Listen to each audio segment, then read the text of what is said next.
Na USP, desde o início do Instituto de Física, Ivone Mascarenhas é incansável quando o assunto é o desenvolvimento da ciência nacional. Física e Química de formação, a professora faz de suas pesquisas fontes para trabalhos científicos no Brasil e também no exterior. Especialista em cristalografia, as suas pesquisas ajudam a definir a composição de todo e qualquer elemento ou objeto presentes no nosso cotidiano. Vamos então conhecer um pouco mais dessas pesquisas e também da nossa pesquisadora no De Cara com Feras, que começa agora.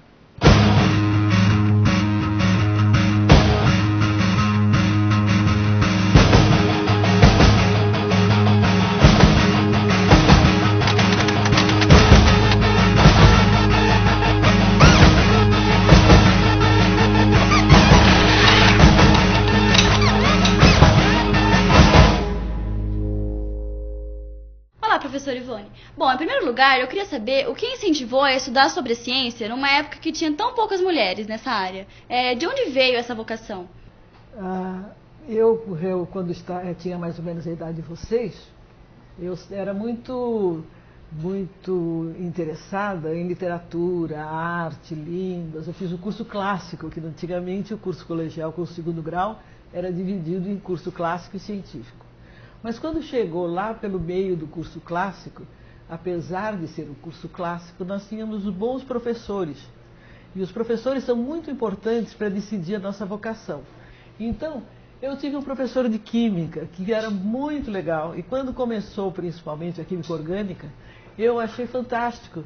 E comecei a perceber que abria-se um mundo de atividades que era muito mais amplo do que se eu fosse estudar línguas neolatinas, ficar estudando os clássicos, que, enfim, ia atender muito mais as minhas aspirações de crescimento intelectual. Dentro do curso de Química, existe uma disciplina que chama-se Físico-Química.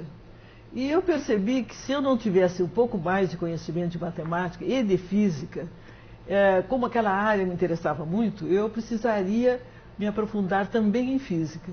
Então comecei a estudar física em paralelo. Fiz os dois cursos, não simultaneamente, mas do terceiro ano em diante eu comecei a estudar física e acabei me graduando em física. E como a senhora se sente sendo a pioneira na área da física? Bom, eu não posso dizer que eu sou a pioneira na área da física, como eu te disse, talvez a gente possa dizer que nós fomos pioneiros num campus novo da USP em São Carlos.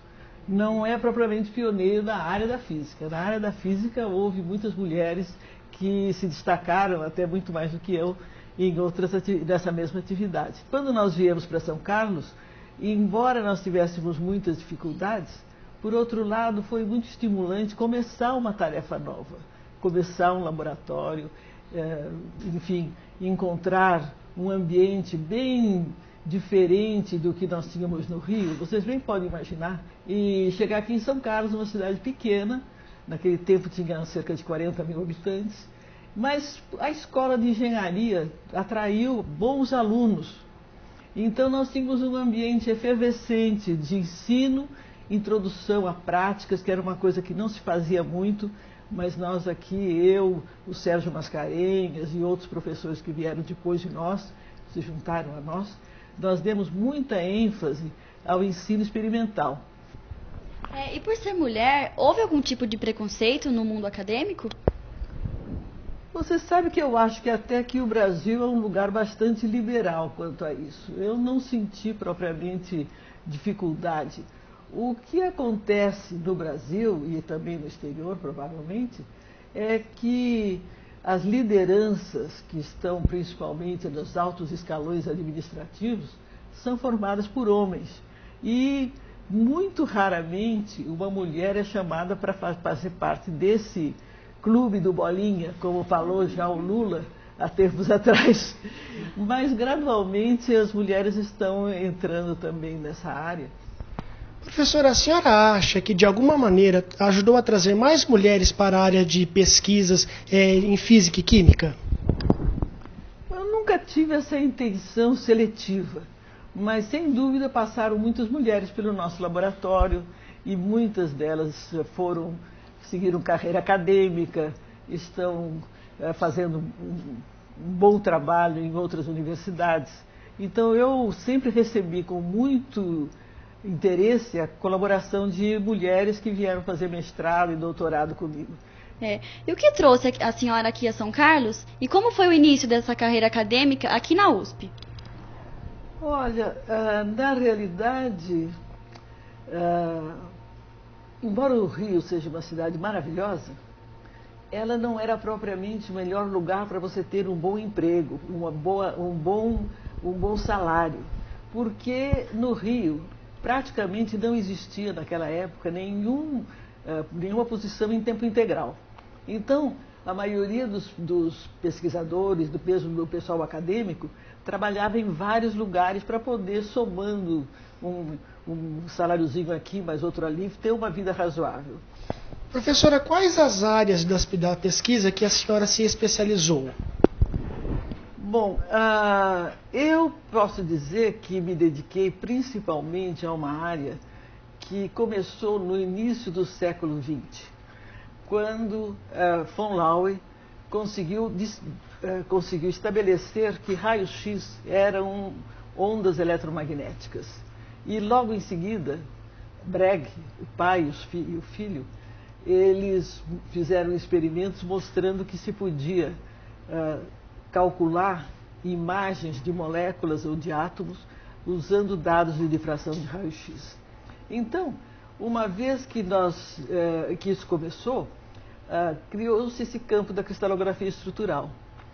Isso foi mais ou menos em 1912, por aí, que se estabeleceram os primeiros trabalhos. Eu comecei a trabalhar em cristalografia no fim da década de 50 e realmente consegui ter uma formação melhor quando fui para os Estados Unidos e passei lá quase 2 anos, 59 e 60. Mas aí conseguimos o primeiro computador, ainda quando o instituto não existia, só existia a escola de engenharia. Depois fomos obtendo recursos para comprar melhores computadores, quer dizer, não só os recursos, mas os computadores começaram a melhorar. E aí nós íamos comprando computadores cada vez melhores e hoje em dia esse é o recurso indispensável para fazer qualquer trabalho em cristalografia estrutural. Professora, então, sucintamente, explica o que é cristalografia estrutural e onde ela pode ajudar na vida da gente. Bom, você sabe que você não conhece nada enquanto você não tem uma imagem, não é verdade? Então, por exemplo, nós estamos aqui nessa sala, a sala está bem iluminada, eu vejo tudo que você vê, ele vê, todo mundo vê, porque nós temos uma lente chamada cristalino que pega essa luz do sol que está espalhada por essa sala inteira e converge essa luz para formar uma imagem, que é a imagem de todos os objetos. Já o raio-x, ele não tem essa possibilidade pelo simples fato de que não existem lentes para raio-x. Então, por isso que eu digo que nós precisamos de computador, porque só existe raio-x espalhado. O raio-x vem, bate no cristal ou bate em qualquer coisa, é espalhado. Se ele bater num cristal, ele faz o que se chama difração. Aí, com esses feixes difratados, é que você vai poder fazer matematicamente o que uma lente faz analogicamente. Se você quer saber por que qualquer material tem as propriedades que tem, uma das coisas fundamentais é você fazer a estrutura molecular desse material. Só depois que você sabe a estrutura molecular é que você pode começar a imaginar como que aquela molécula atua. Então, na realidade, todas as propriedades dos materiais têxteis, dos metais, das ligas, das moléculas de produtos naturais, tudo isso está correlacionado com as propriedades. Então, por isso é que sempre a gente quer saber a estrutura para poder relacionar com as propriedades. Professora, além dos computadores, quais são os aparelhos utilizados para realizar esta pesquisa? No nosso grupo, trabalhamos essencialmente com difração de raio-x. Trabalhamos com equipamentos que a gente chama de laboratório, aqui nosso, que são geradores de raio-x associados a aparelhos que são os difratômetros, onde o cristal é colocado, movimentado, e onde tem os detetores que vão detetar todos esses feixes difratados. Professora, a senhora tem experiência com pesquisas e pesquisadores de outro país. Aonde essas experiências ajudam no desenvolvimento em pesquisas aqui no Brasil? Olha, na realidade, como nós fazemos essa pesquisa de um caráter muito básico, a gente sempre tem colaboração com outros grupos brasileiros e outros grupos do exterior. O que isso proporciona, digamos, é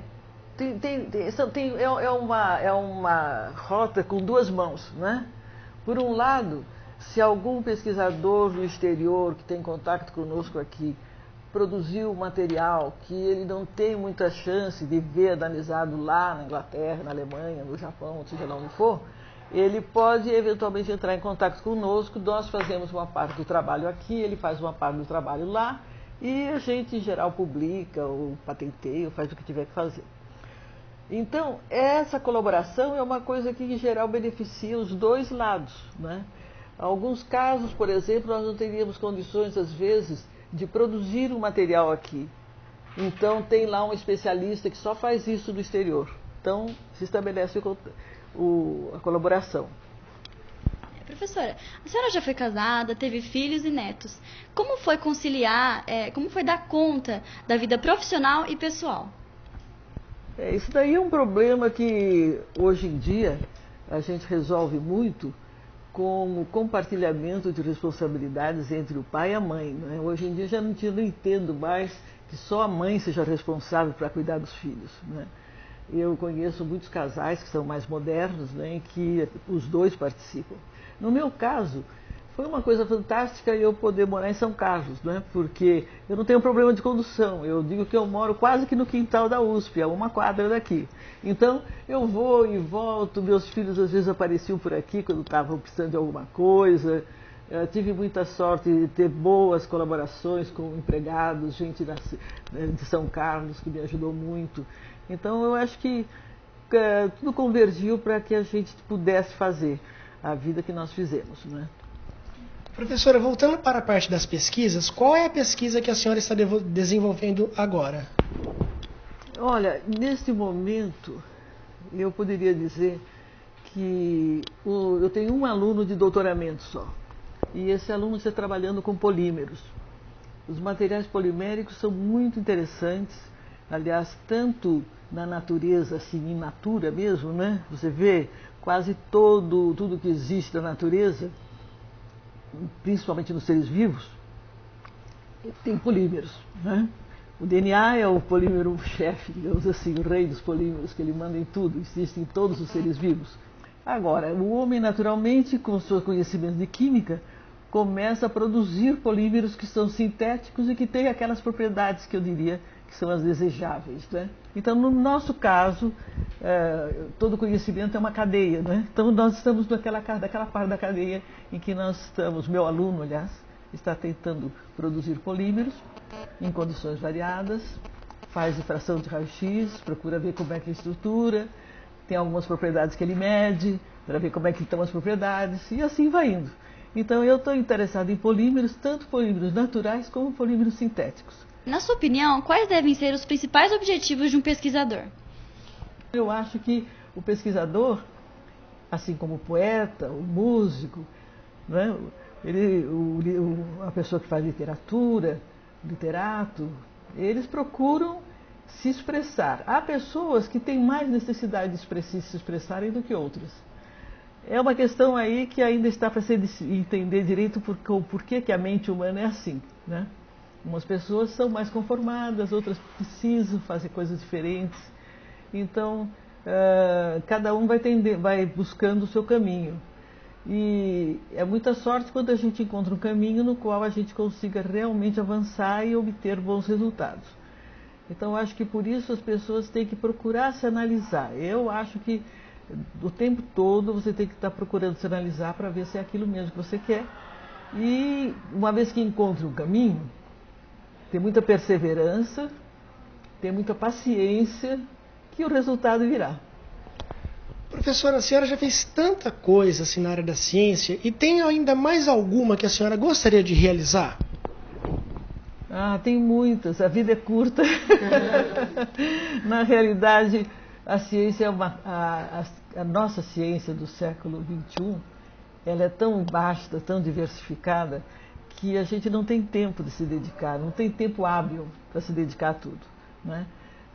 Entender o cosmos, por exemplo, é um negócio maravilhoso. Já pensou em entender como é que se formou esse universo? Mas para fazer isso tem que saber muita coisa, Então, para mim, por exemplo, já está fora. Eu leio um pouco sobre isso. Então, como eu não posso fazer tudo, eu procuro ler de uma maneira mais assim, que se não é fantasia, não é science fiction, mas é uma maneira simplificada. Eu não conseguiria ler concretamente as coisas mais modernas que acontecem nas diferentes áreas da ciência. Mas eu procuro me inteirar do que está acontecendo, pelo menos saber de ouvido. Se eu não puder saber teoricamente direito. Então eu acho que eu gostaria de muita coisa. Se eu pudesse ter tempo de, sei lá, aprender mais música, tocar melhor, eu toco um pouquinho de piano, mas eu sou ruim. Ter tempo de ficar tocando lá umas 2, 3 horas por dia, mas não dá. Mas então é isso, minha queixa é só essa, que o tempo é curto. Professora, muito obrigada pela sua participação. Por nada, foi um prazer, estou sempre às ordens, espero que nos vejamos de novo. E até o próximo De Cara com Feras.